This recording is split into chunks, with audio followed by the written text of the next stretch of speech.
You can achieve everything you thought you wanted and still feel empty.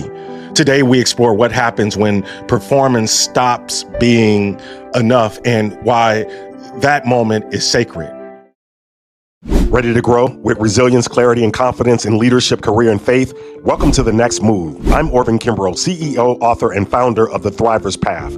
I went from foster care to the CEO seat, and here's what I learned. Transformation doesn't start with a title. It starts with your next move. How you reframe your thinking, reclaim your agency, and rename what's possible. If you're done circling and ready to step forward, you're in the right place. Let's make your next move your best move.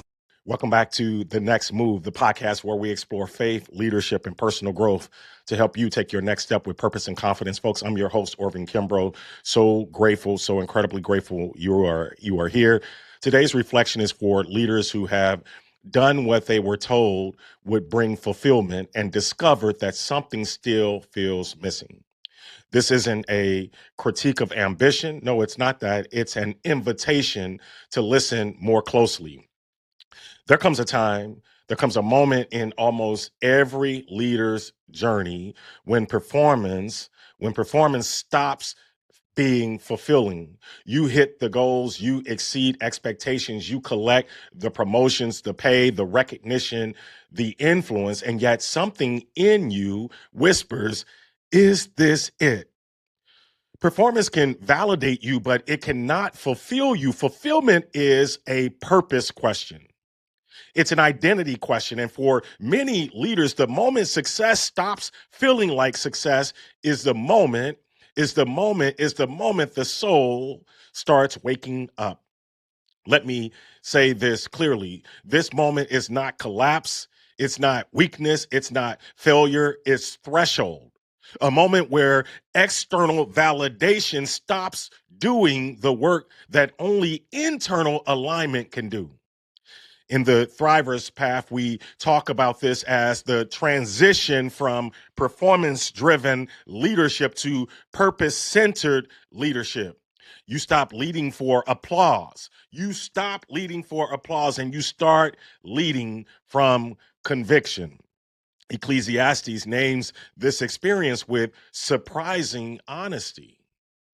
Yet when I surveyed all that my hands had done, everything was meaningless. Not one thing, but everything was meaningless. A chasing after the wind. Meaningless not because the work lacked value, but because the work lacked purpose. Accomplishment without alignment eventually exhausts, folks, it exhausts the soul. Did you catch that? So, what does this transition look like in real life? First, slow down, slow down long enough to feel your own life. This is a message for me. It's a message for me. I'm holding on to it. Slow down long enough to feel your own life. If you never stop moving, you never hear what your soul is trying to say. That is a message for me for sure. Second, name what matters most and not what looks best, but name what matters most. Purpose often contradicts popularity. It may require disappointing people who benefited from your busyness. Third, let go of roles, relationships, and rhythms that no longer fit. Growth always requires shedding. Growth always requires shedding. Growth always requires shedding. Sometimes the thing you're holding on to is the very thing holding you back. Number four, realign your work with your deeper calling. Your calling isn't your title. Let me say it again. Your calling isn't your title. It's the reason God put breath in your body. That's your calling. The reason God put breath in your body. When your work aligns with that, energy returns and clarity rises. Number five, redefine success in language that honors your soul. Redefine success in language that honors your soul. Success without soul is erosion. It looks good on the outside, but it breaks you down on the inside. Number 5 is so important. So let me reframe this moment. Reframe. If performance isn't enough anymore, something deeper is being invited forward. Reclaim. You are not losing motivation. You are gaining clarity. Rename. This isn't burnout, folks. It's awakening. And an awakening require courage. So let me say this.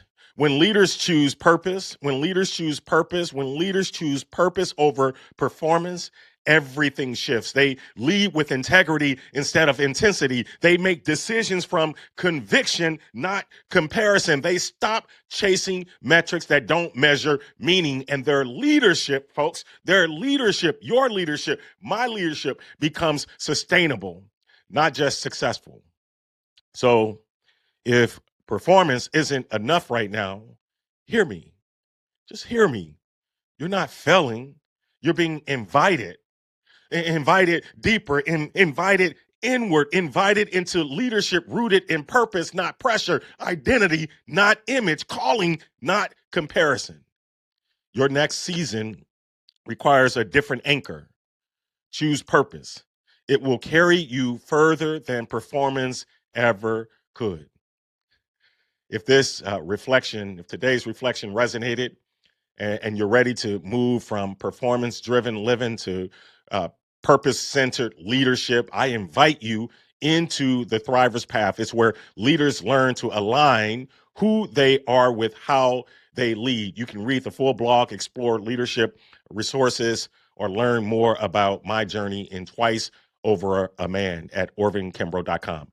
If you're watching on YouTube, subscribe and share this message. And if you're listening on Apple or Spotify, leaving a review helps this mission reach leaders ready to rise with purpose. Your next move matters, and I'm honored, very, very honored to walk with you. Thanks for spending time with me on The Next Move. I hope today's reflection helped you see your situation differently and reminded you that you're not stuck, you're being strengthened. If this episode resonated, share it with someone who's standing at the edge of their next move. And be sure to subscribe so you don't miss what's ahead. For deeper reflections, tools, and guided pathways for growth, visit orvinkimbrough.com and explore the Thriver's Path. Until next time, remember, every small step taken with intention moves you closer to the life and leadership you're becoming. Let's keep moving forward together.